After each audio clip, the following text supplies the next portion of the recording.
Greetings of peace! Today, I will be presenting my narration on The Story of an Hour by Kate Chopin. Please relax and enjoy the story. This is an example of a Marxist literature. It portrays the literary text with relation to the society, to the history, cultural, and political systems in which it is created. Luckily, it has the social element, the historical element, and the political element. The story began when Mr. Richards learned about a railroad disaster in the newspaper and saw Louise's husband, Mr. Brentley Mallard, who was his best friend, among the victims who passed away.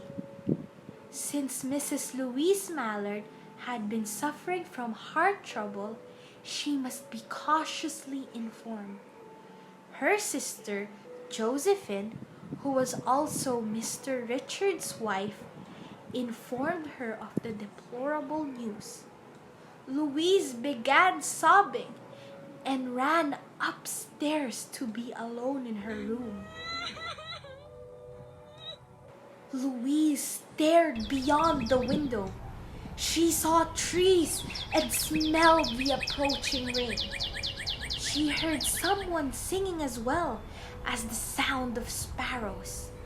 There were white, fluffy clouds in the hemisphere. She was young with wrinkles.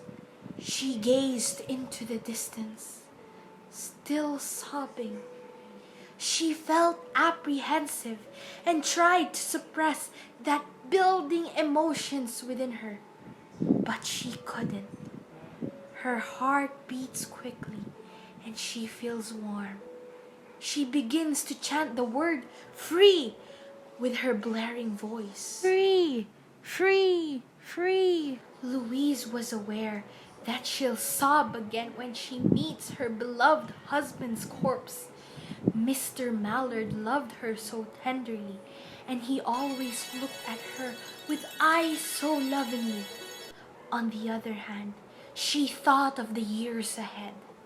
She was going to be free on her own without anyone to oppress her. She believed that all women and all men oppress one another, even if they do it out of kindness. Louise loved Brentley.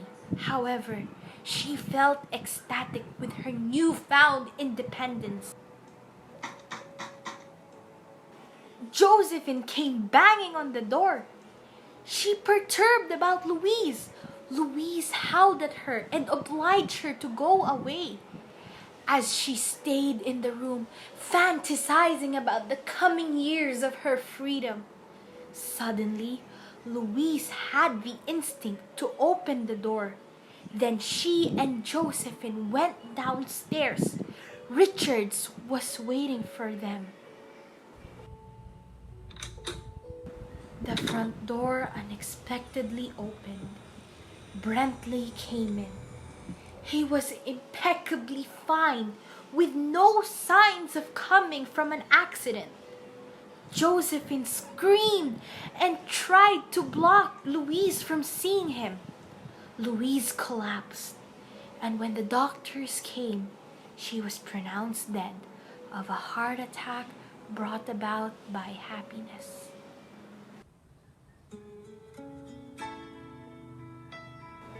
And that, my friends, is the ending of The Story of an Hour by Kate Chopin, narrated by Apple S. Velasco.